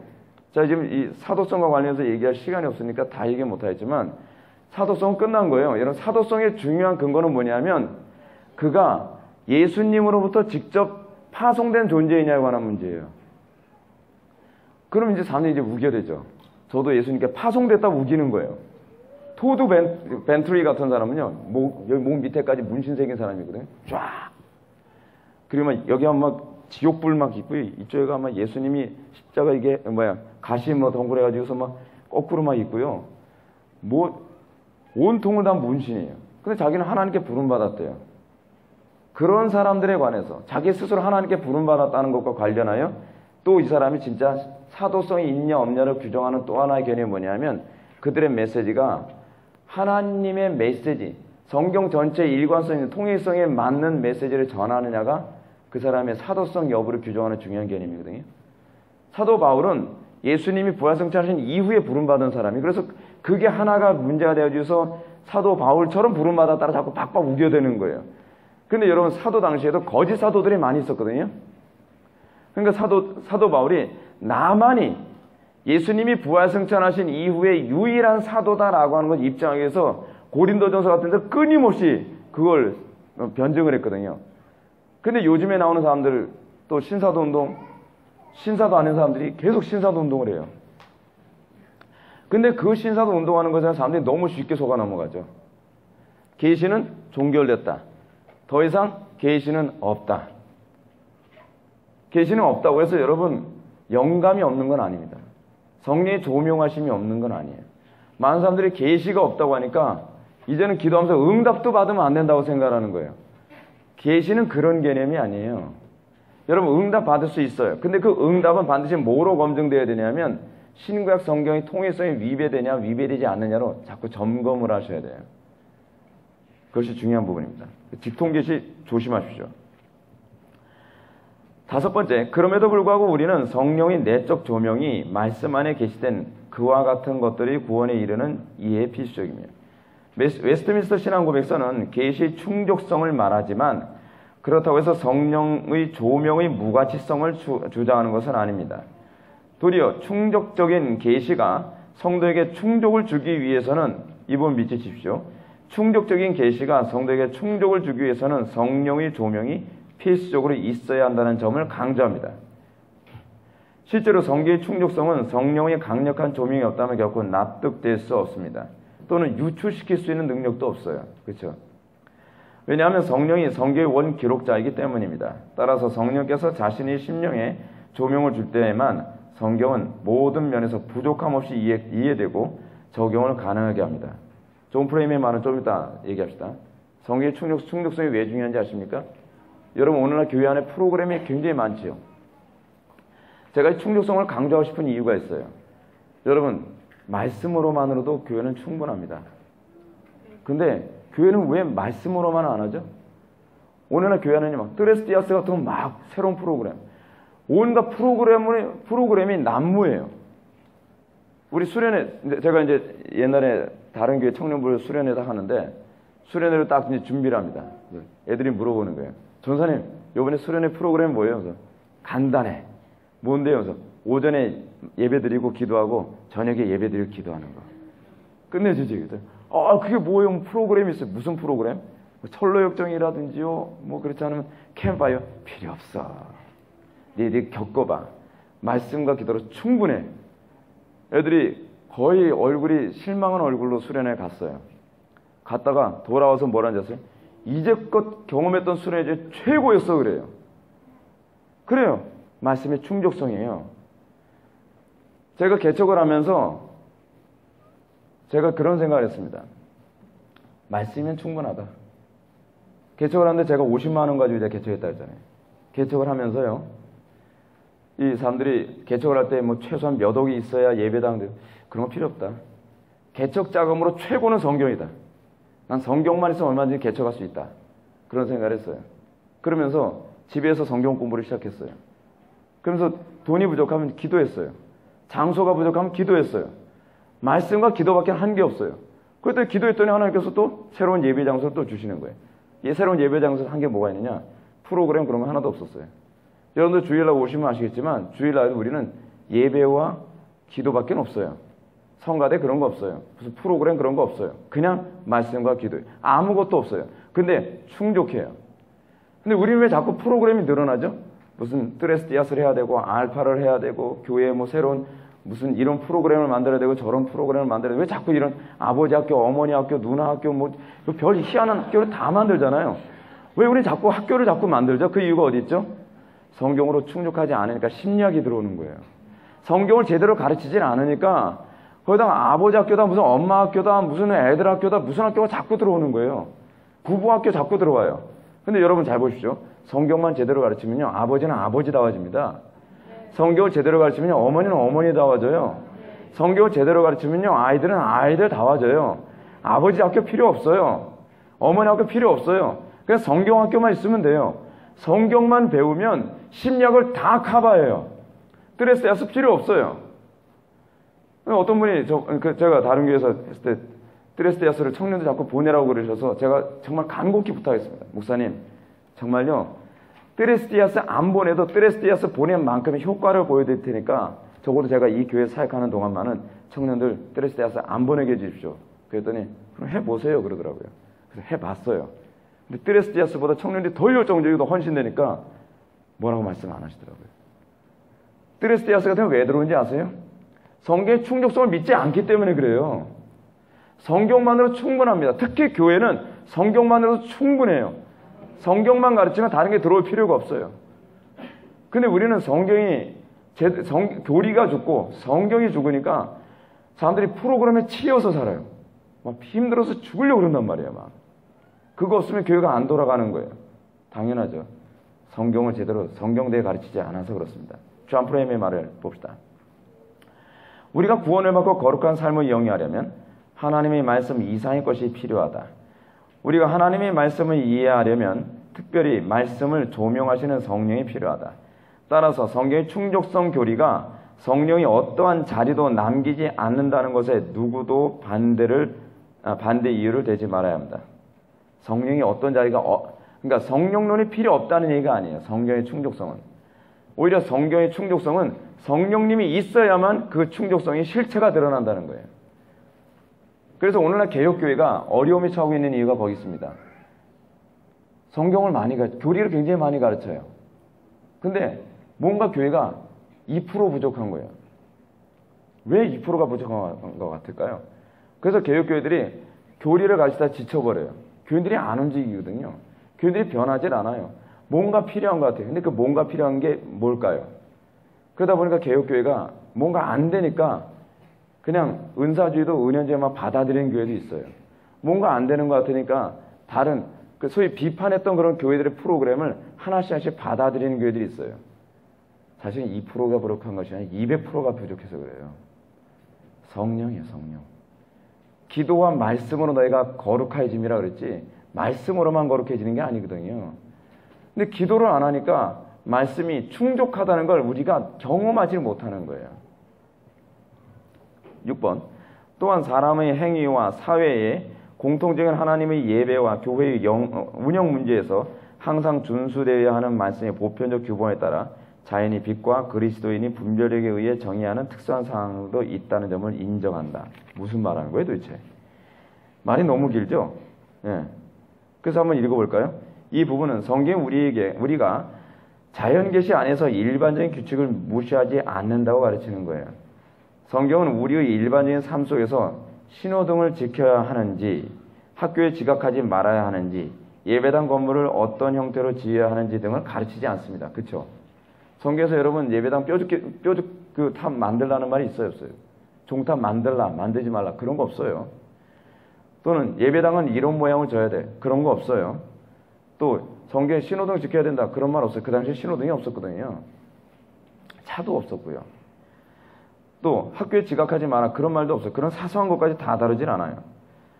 이런 보편적인 규범이 성경을 통해서 응용해서 다 적용이 가능해요. 존 프레임은 이 부분을 다음과 같이 언급합니다. 성경이 낙태, 핵전쟁, 재산 공개, 이해의 상충, 주차 요금 징수기를 언급하지 않는다는 사실은 우리가 이런 문제를 고려하는 데 있어서 성경을 포기할 수도 있다는 것을 절대로 의미하지 않는다. 성경의 원칙은 항상 관련된다. 단 하나의 의무는 어떻게 그 원리를 구체적으로 적용하는가에 있다. 자연계시와 인간의 신중함에 의지하는 것은 그 질문에 답하려는 시도이다. 무슨 말이냐면 우리는 끊임없이 새로운 것들이 계속 나옵니다. 요즘에 전 세계에 또 굉장히 이슈가 되고 있는 게 있죠. 드론이에요, 드론. 드론 때문에 지금 새로운 법이 또 만들어져요. 그래서 드론을 띄워서 개인의 어떤 사생활 침해가 일어나니까 이거 뭐 어느 선을 뭐 넘어서면 안 된다. 이러다가 여러분 이제 터미네이터 나오게 생겼어요. 터미네이터. 실제로 여러분 전쟁용 로봇 나오기 시작하는 거 여러분 아십니까? 전쟁용 로봇까지 나와요. 이제는 사람이 필요 없어요. 그러니까 사람은 로봇한테 명령만 시키면 로봇에 가서 알아서 다 쏴주기는 거예요. 와, 무시무시한 시대죠. 예.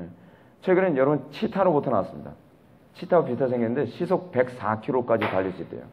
막 달려요. 진짜 치타보다 더 빨리 달리는 게 아니에요. 치타는 지치기라도 하죠. 걔는 안 지쳐요. 그냥 라사가 풀릴 때까지 계속 뛰는 거예요. 예. 점점 무시무시한 시대가 되고 있어요. 근데 우리는 이거를 어떻게 해석을 해야 되죠? 근데 성경은 이 부분에 관해서도 어떻게 해석하는 것이 옳은가에 관한 그 충족성을 얼마든지 제공해 준다는 겁니다. 자, 시간이 없어서 제가 좀 빨리 좀 진행 나갑니다. 구약과 신약의 통일성. 구약과 신약의 통일성은요, 전반적인 부분에서 여기서 존 프레임이나 머레이 교수는 이렇게 얘기합니다. 그냥 딱 얘기해서. 여러분들 중간 부분 보시는 머레이 교수는 다음과 같이 위대함을 얘기한다. 이러한 중간 부분을 보시는 게 나을 것 같아요. 즉이라고 하는 부분. 그러지 맙시다. 넷째 줄부터 봅시다. 그래야 될 것 같아요. 존 머레이 교수의 지적처럼 그것은 하나님의 놀라운 구속의 작정하시는 통해 마지막 때 현재와 유례 없이 참으로 놀라운 두 분이 오셨음을 특징되어진다고 할 수 있을 것이다. 즉 하나님의 아들과 하나님의 영이 세상에 오신다는 것이 바로 신구약 성경의 통일성을 이루는 주된 핵심이다. 성자의 강림과 성령의 강림이 신구약 성경을 요약하는 핵심이라는 거예요. 존 머레이 교수가 한 말이에요. 근데 저는 이거를 이렇게 요약할 수 있어요. 다 한마디로요. 임재예요. 구약과 신약의 전체의 통일성은 우리에게 뭘 얘기해주냐? 임마누엘을 얘기하는 거예요. 신이, 하나님이 우리 가운데 오심이에요. 그게 구약과 신약 전체에서 어떻게 우리 가운데 오시는 것이고 그 오심이 어떤 양태로 나타나면 이 우리 가운데 오시기 위해서 죄 문제를 어떻게 해결할 것이고 이것이 구약과 신약 전체에서 계속 다루는 문제예요. 작년에 우리가 수련회 때 했던 얘기잖아요. 하나님의 임재. 이 시대의 교회가 초점을 맞춰야 될 것이 무엇인지, 우리가 성경을 통해서 우리가 정말 관심을 가져야 될 것이 무엇인지는 우리가 어떻게 하나님의 임재 가운데, 우리가 어떻게 하나님과 동행하며 살 것인가에 관한 문제예요. 예수 믿고 어떻게 성공하는 그게 우리의 관심사가 아니에요.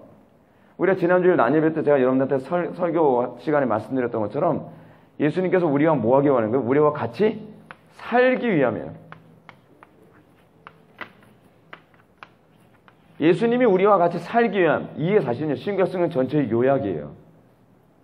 놀랍지 않습니까? 하나님이 궁극적으로 우리에게 원하시는 게 뭐예요? 나 너희들과 같이 살고 싶다. 그래서 구약에서 뭐가 나왔냐면 성막이 나온 거예요, 성막. 여러분, 이거 잘 보세요. 구약이요, 굉장히 장황한 사건이 많이 나타나는데 창세기서부터 신명기까지 전체 내용이 뭐냐면 하나님께서 첫 번째, 내가 너희를 선택했다. 두 번째, 선택해서 뭐예요? 너희들 죄 문제를 해결하겠다. 세 번째, 그렇게 해서 뭐하라? 성막 져라. 네 번째, 그래서 뭐예요? 거기에 임재하는 거예요. 다섯 번째 뭐예요? 임재 가운데 어떻게 같이 사는가. 이거예요. 존 프레임도 사실은 그것과 관련해서 여러분들 교재 보시면 32페이지 그 얘기를 하고 있어요. 출애굽기 20장 1절부터 여러분들 31페이지 밑에서 첫 번째 줄 보면 오타가 하나 났습니다. 제가 타이핑을 잘못했어요. 출애굽기 20장 1절부터 17절까지 내용이에요. 근데 7절로 돼 있죠? 13페이지 맨 밑에 줄입니다. 존 프레임이 이거 가지고서 성경 전체 요약은 이거다라고 얘기했어요. 출애굽기 20장 1절부터 17절. 근데 뭘 얘기하느냐? 하나님께서 그의 백성들과 같이 살기 위해서 어떻게 하셨냐가 가요? 다 구약과 신약 전체의 통일성을 얘기하고 있다는 거예요. 그래서 하나님께서 어떻게 해요? 첫 번째, 당신의 이름을 계셔요. 나 이런 하나님이야. 왜 이런 얘기 하시죠? 가짜 하나님이 너무 많으니까. 그렇죠? 하나님 믿는다고 하는데 그 하나님이 성경에 가르치는 하나님이 아니면 가짜예요. 그걸 뭐라냐? 우상 숭배라는 말이에요. 그래서 우리가 진짜 하나님과 같이 살려면 진짜 하나님이 누군지를 먼저 알아야 된다는 얘기예요. 내용은 여러분들 집에 가서 다 읽어보세요. 제가 이렇게 설명해드리면 읽을 때 이해가 되어져요. 그래서 하나님은 자기의 정체를 먼저 밝히세요. 나는 이런 하나님이다. 그래서 여러분 성경에 보면요, 하나님은 참 놀라운 표현을 많이 사용하세요. 당신의 정체성 또는 당신의 존재 방식을 설명하기 위해서 여호와 뭐예요?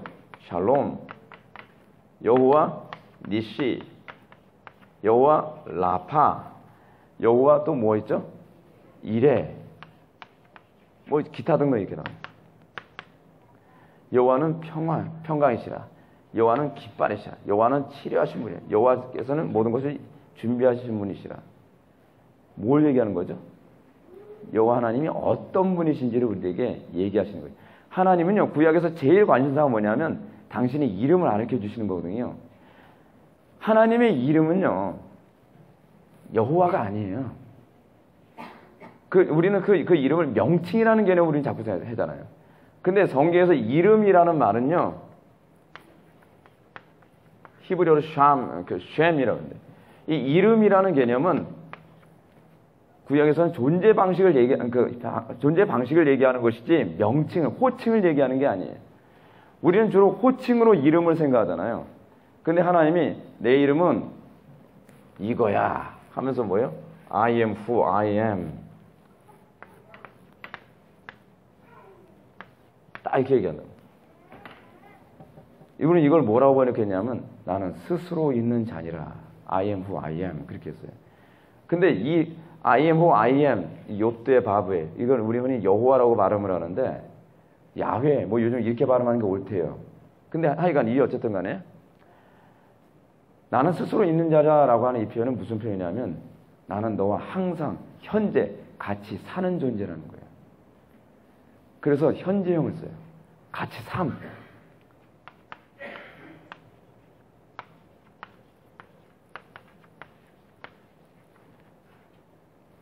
관계대명사를 중심으로 해서 하나님 당신 자신을 현재형으로 얘기했어요. 나는 현재 존재하는 자로 존재한다. 이거를 신약에선, 구약에서는 또 무슨 얘기가 나오냐? 임마누엘. 하나님이 우리와 함께 하심. 같이 사는 존재. 현재 같이 사는 존재. 하나님이 근데 어떻게 같이 살죠? 이레로 같이 살아요. 라파로 같이 살아요. 샬롬으로 같이 살아요. 놀랍지 않습니까? 저는 여러분들이 삶 속에서 그 신앙 고백이 있기를 바라요. 내가 예수 믿고 나서요, 하나님이 이래하셨어요. 오늘 이 자매도 보니까 이래요. 네. 하나님께 예배하셨어요. 그래서 우리와 함께 같이 은혜를 받게 되죠. 이래를 경험해요. 여러분, 이 자리에 오신 우리 지체들 보게 되면 어떤 사람은 마음에 라파를 경험한 사람이 있을 거예요. 어떤 사람은 그 마음에 샬롬을 경험한 사람이 있을 거예요. 내가 원수 관계에 있던 어떤 관계에서 오늘 하나님께 회개기도 하는 가운데 샬롬을 경험해요. 가정 안에서 샬롬을 경험해요. 그래서 우리는 뭐예요? 다른 사람으로는 할 수 없는데 하나님은 나에게 현재 샬롬으로 함께 사시더라.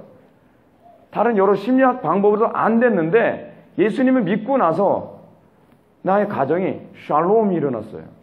어떤 방법으로는 안 됐는데 샬롬이 일어나더란 말이에요. 어떤 방법으로도 내 마음이 치유가 안 됐는데 내가 예수를 믿고 나니까 여호와 라파, 그분이 나를 치료하셨어요. 그게 뭐예요? 하나님께 우리와 함께 사시는 방식이에요. 하나님의 존재 방식. 근데 재밌는 게 뭐냐면 알파벳 B를 보시기 바랍니다. 역사에 나타난 하나님의 권능 행위. 구약에는요, 여호와 하나님께서 이 이름을 역사에서 계시하셨어요. 그냥 마치 불경을 계시하듯이. 그렇지 않으면 노노처럼 하나님은 샬롬이다 이렇게 아니라 하나님의 이름을 계시하는 방식이 항상 역사에서 계시를 해요. 잠언처럼 계시되는 게 아니에요. 역사 속에서 아브라함이 자기 아들 이삭을 딱 찌려고 하는데 스탑. 다른 양이 있으니까 이거죠. 그래서 그거 뭐라고 고백해요? 여호와는 이래하는 준비하시는 분이시구나. 다 역사 속에서 계시해요. 왜 역사 속에서 계시하시느냐? 하나님은 관념이 하나님이 아니라 현재 나의 역사의 삶 속에서 우리와 같이 사는 하나님이라는 거예요. 이게 바로 구약과 신약에서 계속 통일성 있게 우리에게 얘기해주고 싶은 얘기예요. 알파벳 C. 하나님의 율법 계시. 근데 하나님은 우리와 어떻게 살죠? 여러분, 이거 지금 신해산 언약 얘기하고 다 일치하는 얘기예요. 근데 신해산 언약이 신약과 아무 관계없는 언약이 아니에요. 알파벳 C에서 우리는 율법을 발견해야 됩니다. 존 프레임이 이 부분 가지고서 많은 사람들이 율법과 복음을 구분해서 이해한다. 근데 율법과 복음을 구분하도록 보게 만드는 최초의 신학자가 누구냐면 여러분 교재에 나오는데 슈라이르 마흐예요. 그가 그런 식으로 해석했어요. 근데 전통적인 신앙에서는 어떻게 보냐면 율법은요, 우리가 하나님과 어떻게 함께 살 것인가에 관한 방법론을 제기하고 있다는 거예요. 구원의 조건이 아니에요. 구원받은 하나님의 백성이 하나님과 같이 사는 방식이에요. 그래서 구원받고 난 성도들은 주의 계명을 즐거워해요. 율법이 신앙과 별개의 문제가 아니라 율법이 하나님과 같이 사는 방식이기 때문에 그걸 통해서 마치 부부관계가 좋아지는 것처럼, 마치 그것을 통해서 서로가 서로 사랑할 수 있는 것처럼. 그래서 율법의 이중계명을 예수님이 뭐라고 말씀하시죠? 하나님 사랑, 이웃 사랑.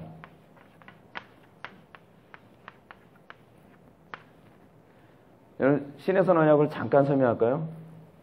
신해산 언약을 보게 되면 송재훈 교수의 논문에는 이런 얘기가 나옵니다. 신해산 언약의 구조는요, 마치 결혼하는 그 장면을 그대로 연상하는 것 같다는 거예요. 그래서 출애굽기 19장에 하나님이 시내산에 딱 임재하십니다. 이스라엘 백성들은 정결하게 옷을 입고 하나님을 맞이할 준비를 합니다. 그림 한번 그려볼까요? 후지산이 아닙니다. 시내산이. 이스라엘 백성은 여기에 진을 치고서 딱 있어요. 근데 하나님을 맞이할 준비합니다. 이걸 뭐라냐? 서로 맞선을 보는 거라는 거예요. 그렇게 해석을 해요. 그러고 난 다음에 이 중간에 모세가 왔다 갔다 하면서 이스라엘 백성들의 관계를 조율하고, 그러고 난 다음에 하나님께서 출애굽기 20장에서 뭘 주죠? 십계명을 줍니다. 뭐죠? 이게 소위 서약식, 결혼 서약식과 같다는 거예요. 부부는 이렇게 살기를 원합니다. 부부 서약식을 하는 거예요. 그런 다음에 출애굽기 21장 이후서부터, 제가 정확히 이제 올해도 잘 기억이 안 나는데, 그걸 보게 되면은 나중에 이제 뭐 성막 찍는데, 성막을 뭐라고 보냐면 뭐라고 봐요? 신방이에요, 신방.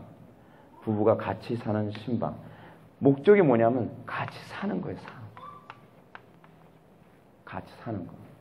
그래서 출애굽기 21장서부터 23장까지네요. 23장까지인가? 거기서 무슨 얘기가 나오냐면 율법에 대한 해석이 나와요. 율법을 어떻게 적용할 것인가.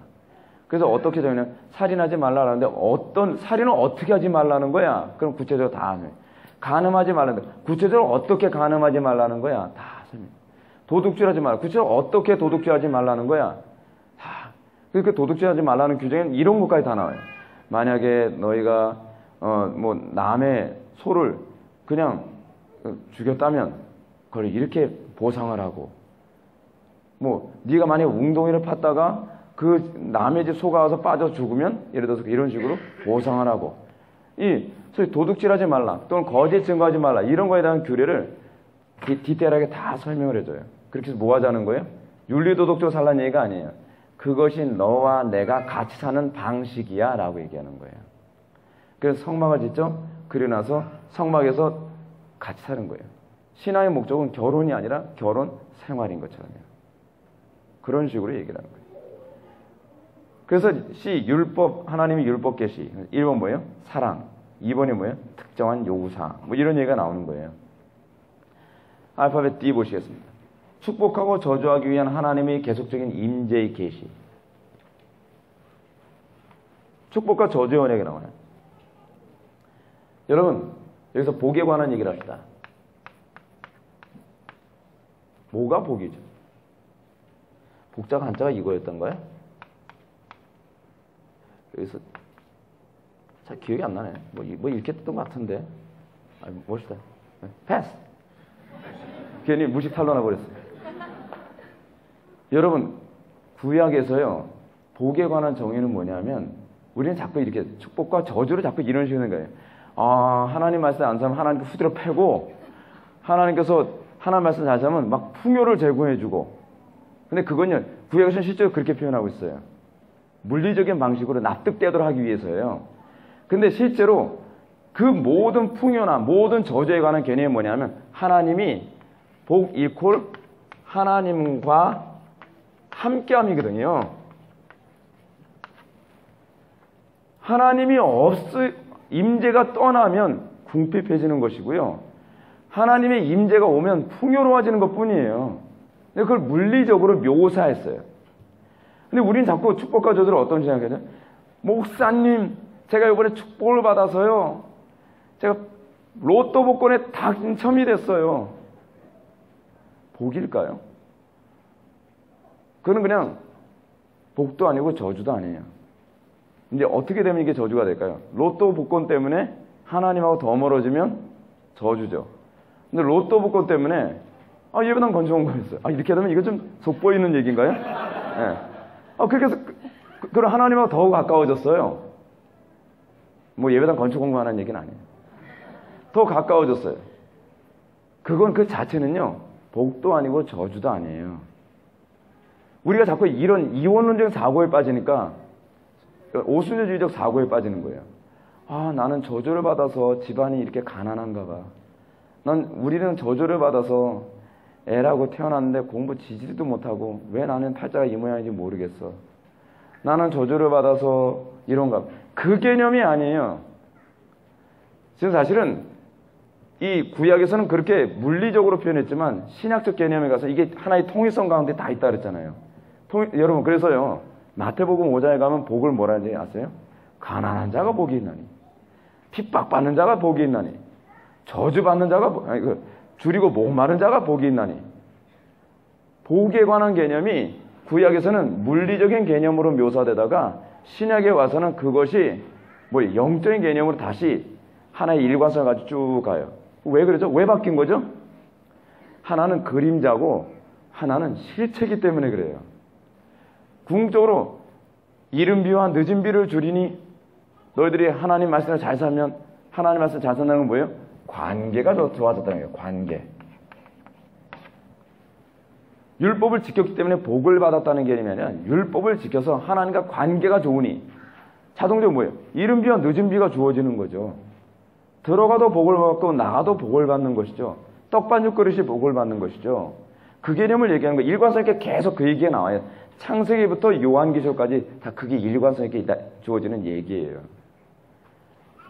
그래서 저주는 뭐예요? 저주에 관한 개념은 하나님과 함께하지 내가 너희에서 떠나가리라가 저주예요. 아시겠습니까? 하나님의 임재가 떠나가니까 영혼이 황폐해지죠. 하나님의 임재가 떠나가니까 사람들이 잔인해지죠. 하나님의 임재가 떠나는 거니까 어떻게 해요? 결핍이 일어나는 것이죠. 그뿐이에요. 그래서 여러분, 천국과 지옥을 구분하는 방식도 뭐라고 그랬어요?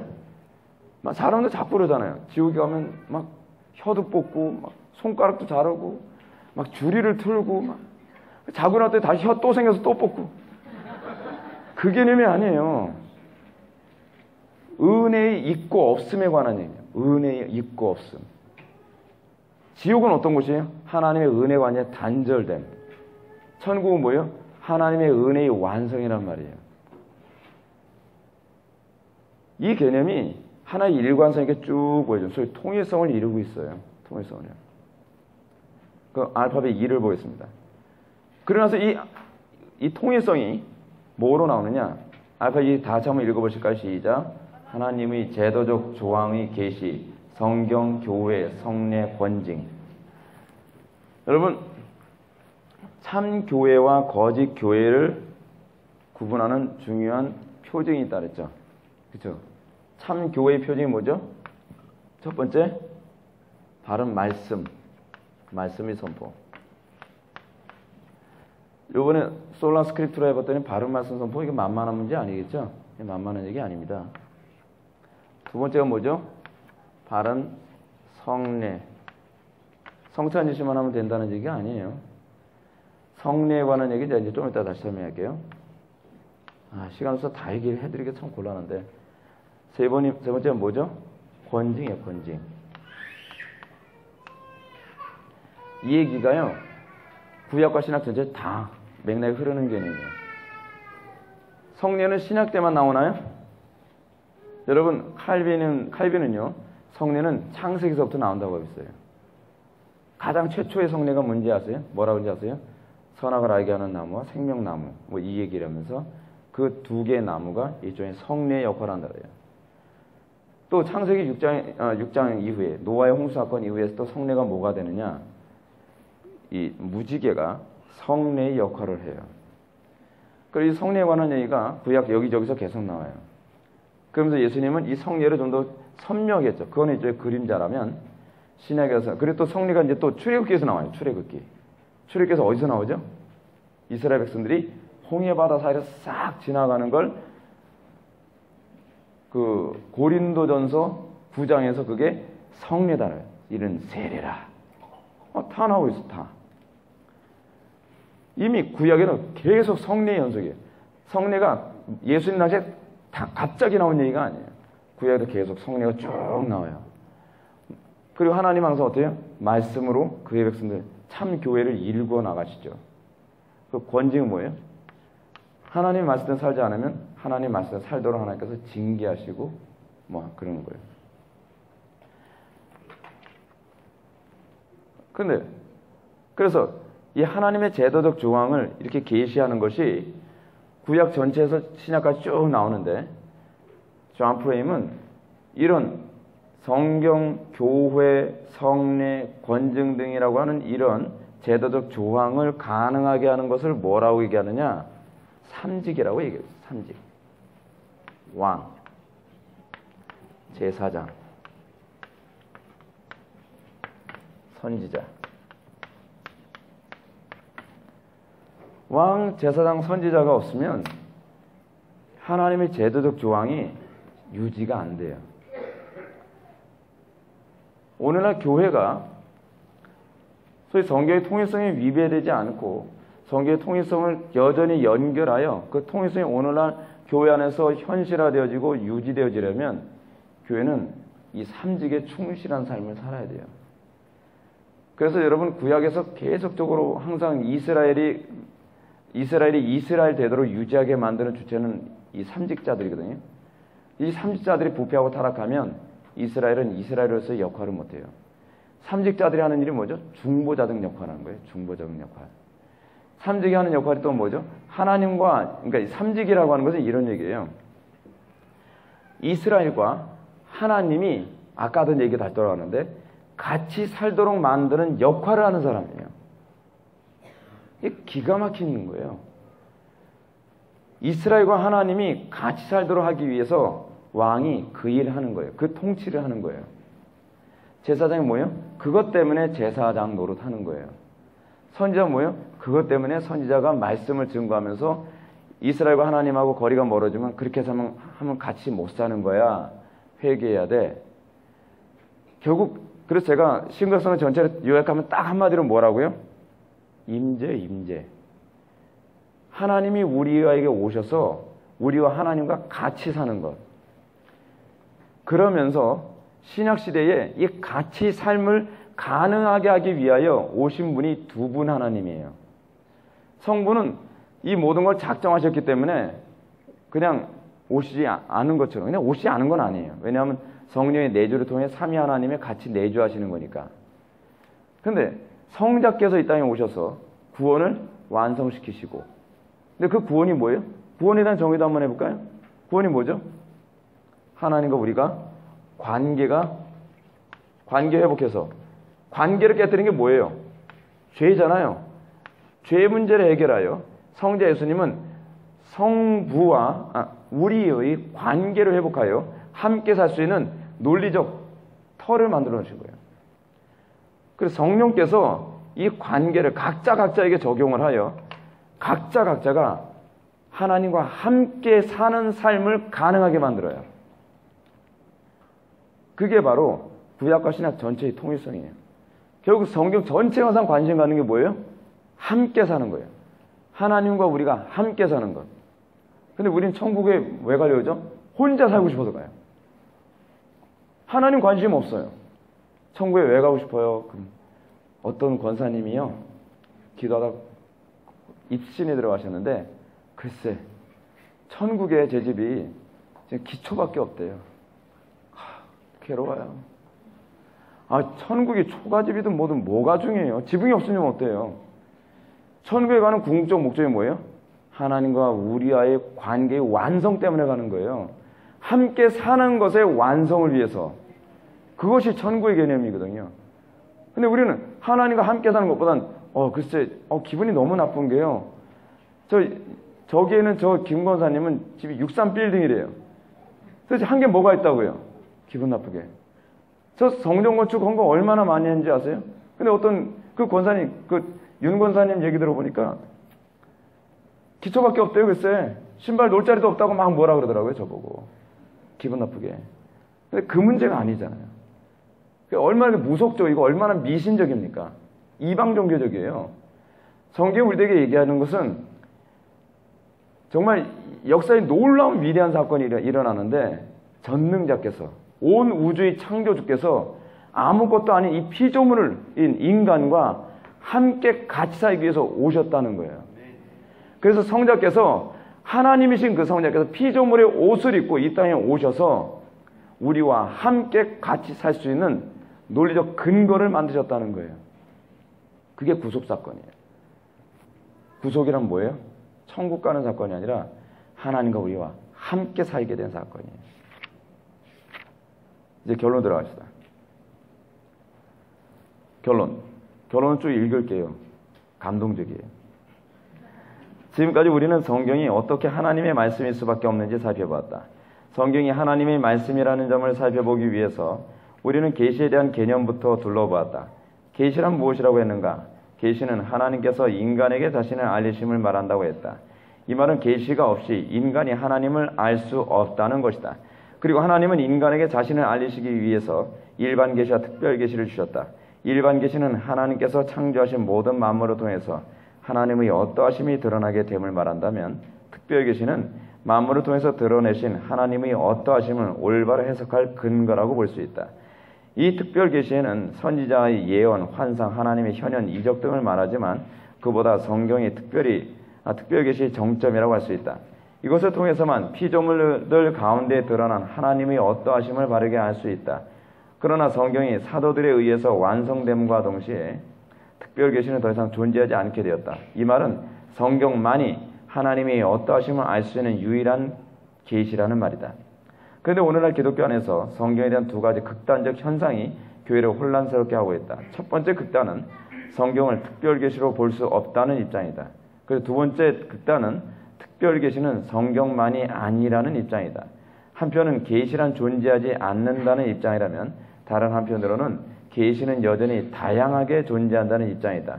전자의 입장을 따르면 불가지론이 되고 후자의 입장을 따르면 참 계시와 거짓 계시를 분간할 수 없는 혼란에 빠지고 만다.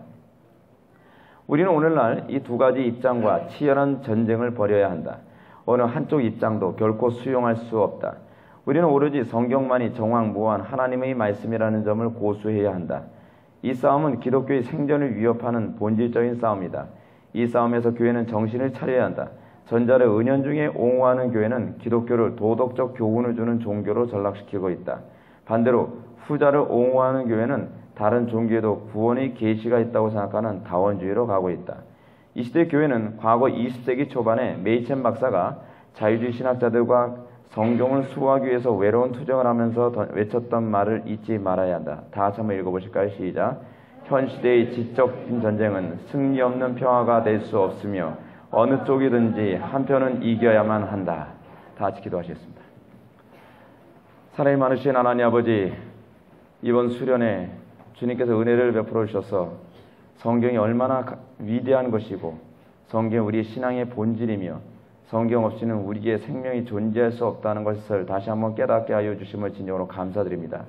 놀라운 은혜를 부어주시사 우리가 이 성경에 대해서 다시 한번 알게 하여 주심을 감사합니다.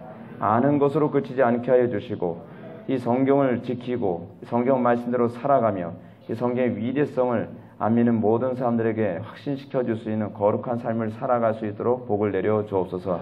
잊지 않게 하여 주시고 우리의 심령을 자극하여 주옵소서. 예수님의 거룩하신 이름으로 기도드립니다. 아멘.